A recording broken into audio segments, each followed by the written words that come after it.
America అధ్యక్షుడు Donald Trump వీడు పిచ్చోడని, మతిస్థిమితం లేనోడని, ఇలాంటి పిచ్చి పిచ్చి నిర్ణయాలు తీసుకుంటాడని ప్రపంచం మొత్తం కోడైకి వస్తుంది.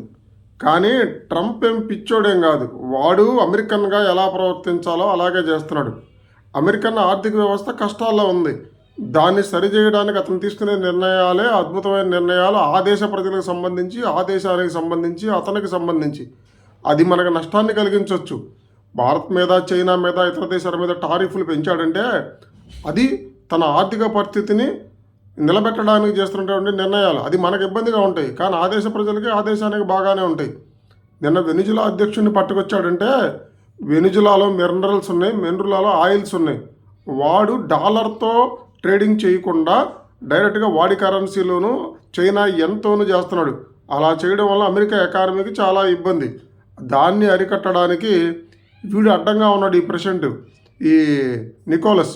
కాబట్టి నికోలస్ని అడ్డం తొలగిస్తే తన ఆటలు బ్రహ్మాండంగా సాగుతాయి. దానివల్ల అమెరికా ఆర్థిక వ్యవస్థ కొంత హెల్ప్ అవుతుంది. అందుకని మొహమాటం లేకుండా ఎవడేమనుకున్నా ఆ నికోలస్ని పట్టుకొచ్చి లోపలేసాడు. ఇప్పుడు తనకు కావాల్సిన కార్యక్రమాలు అద్భుతంగా చేసుకుంటాడు. ఇది మంచా, చెడా, న్యాయమా, ధర్మమా అనే విషయాలు పక్కన పెడితే అడవిలో న్యాయ ధర్మం ఏముంటుంది?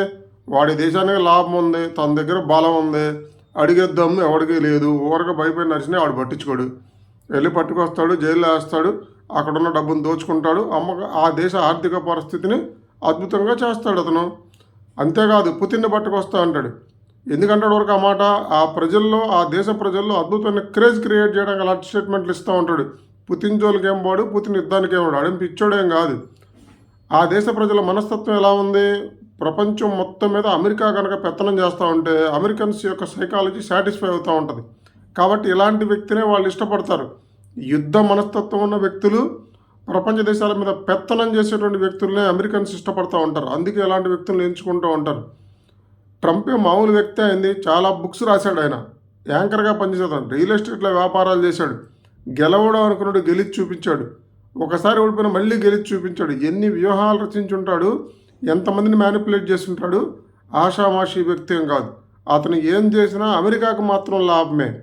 కిమ్ జాన్ పట్టుకొస్తాడా, జింగ్పింగ్ మీద యుద్ధానికి వెళ్తాడా, పుతిన్ మీద వెళ్తాడు, ఏమేడ పక్కన వెనిజులాలో లాభం ఉంది, వెనిజులా మీద యుద్ధం చేస్తాడు. ఇరాక్లో ఆయిల్ ఉంది, ఇరాక్ మీద చేస్తాడు. అలాగే భారతదేశానికి పాకిస్తాన్ రెచ్చగొట్టి యుద్ధం చేయమని చెప్పేది కూడా అదే. ఎందుకంటే భారతదేశం ఆర్థికంగా ఎత్తకూడదంటే పక్కన వాడితో పొల్లబెట్టిస్తాడు. వాడు ఇంటెలిజెంటే, వాడి వరకు, వాడి దేశ ప్రజల వరకు వాడు చేసేవన్నీ కరెక్టే. మనకి సాడిస్ట్ లాగా మనకు నష్టం కలిగే విధంగా ఉంటాయి, అంతే.